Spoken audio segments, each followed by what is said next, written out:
বৰক্ষেত্ৰীত আঞ্চলিকতাবাদৰ বঁটা নিৰ্দলীয় প্ৰাৰ্থী হ'ব নেকি বঙ্কিম ৰায় মেধি। উল্লেখযোগ্য যে ৩৮ নম্বৰ বৰক্ষেত্ৰী বিধানসভা সমষ্টিত নিৰ্বাচন কেন্দ্ৰিক নতুন মূৰ। নিৰ্দলীয় প্ৰাৰ্থী হ'ব পাৰে বঙ্কিম ৰায় মেধি। বিভিন্ন পক্ষৰ আলোচনাৰ মৰ্মে নিশাৰ ভিতৰত স্থিতি স্পষ্ট হোৱাৰ সম্ভাৱনা। হয়, মই সুদীৰ্ঘকাল আঞ্চলিকতাবাদৰ চিন্তা চৰ্চাৰে বৃহত্তৰ বৰক্ষেত্ৰী অঞ্চলৰ সমাজ জীৱনৰ লগত মই জড়িত। 2016 চনতে AGP দলৰ পৰা মোক প্ৰস্তাৱ দিছিলে ইয়াৰ পৰা প্ৰাৰ্থিত্ব লোৱাৰ বাবে। ব্যক্তিগত কাৰণত মই তেতিয়া ল'ব পৰা নাছিলোঁ, কিন্তু এইবাৰো মোক প্ৰস্তাৱ দিছিলে।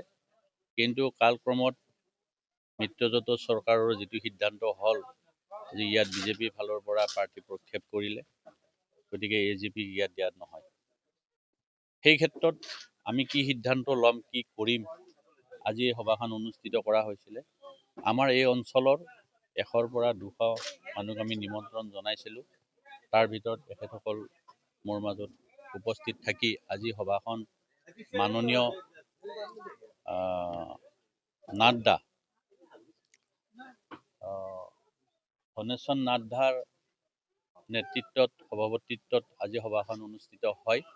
ইয়াত যিখিনি মানুহ আছে আঞ্চলিকতাবাদৰ চিন্তা চৰ্চাৰে আগবঢ়া মানুহ ব্যক্তি, গতিকে তেখেতসকলে আজি সিদ্ধান্ত এটাই দিলে, আজি নিৰ্দলীয় হিচাপে আঞ্চলিকতাবাদৰ চিন্তা চৰ্চাৰে মই নিৰ্বাচনত অৱতীৰ্ণ হ'ব লাগে, অহাকালি নমিনেশ্যন দিব লাগে, আৰু তেখেতসকল মোৰ লগত থাকিব।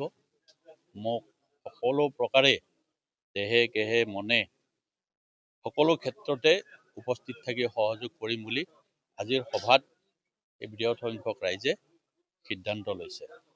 আৰু কালিৰ ভিতৰত তেখেতসকলে নমিনেশ্যন দিয়াৰ বাবে তেখেতসকলে মোক আহ্বান জনাইছে, যিহেতু অহাকালি নমিনেশ্যনৰ শেষ তাৰিখ।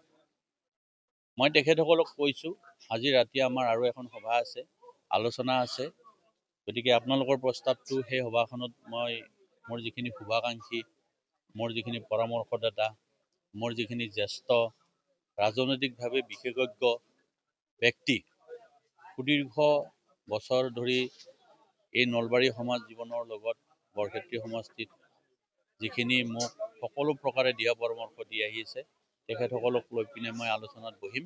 আৰু সেই আলোচনাতে অহাকালি ৰাতিপুৱা মই প্ৰাৰ্থিত্বৰ বাবে মনোনয়ন দাখিল কৰিম না নকৰিম সিদ্ধান্তটো লোৱা হ'ব। উল্লেখযোগ্য যে নলবাৰী জিলাৰ বৰক্ষেত্ৰী সমষ্টিৰ অন্তৰ্গত বৰকুৰিহাট এখনি নিৰ্বাচনী কেন্দ্ৰিক গুৰুত্বপূৰ্ণ সভা অনুষ্ঠিত হয়। আঞ্চলিকতাবাদৰ বিশ্বাসী বিশিষ্ট সমাজকৰ্মী বঙ্কিম ৰায় মেধিৰ বৰকুৰিহাটস্থিত বাসগৃহৰ প্ৰাংগণত আয়োজন কৰা উক্ত গুৰুত্বপূৰ্ণ সভাখনত অগপৰ আঞ্চলিক আৰু সমষ্টি সমিতিৰ ভালেকেইজন বিষয়ববীয়া উপস্থিত আছিল। কংকনজ্যোতি শৰ্মাৰ ৰিপৰ্ট, নিউজ নাও।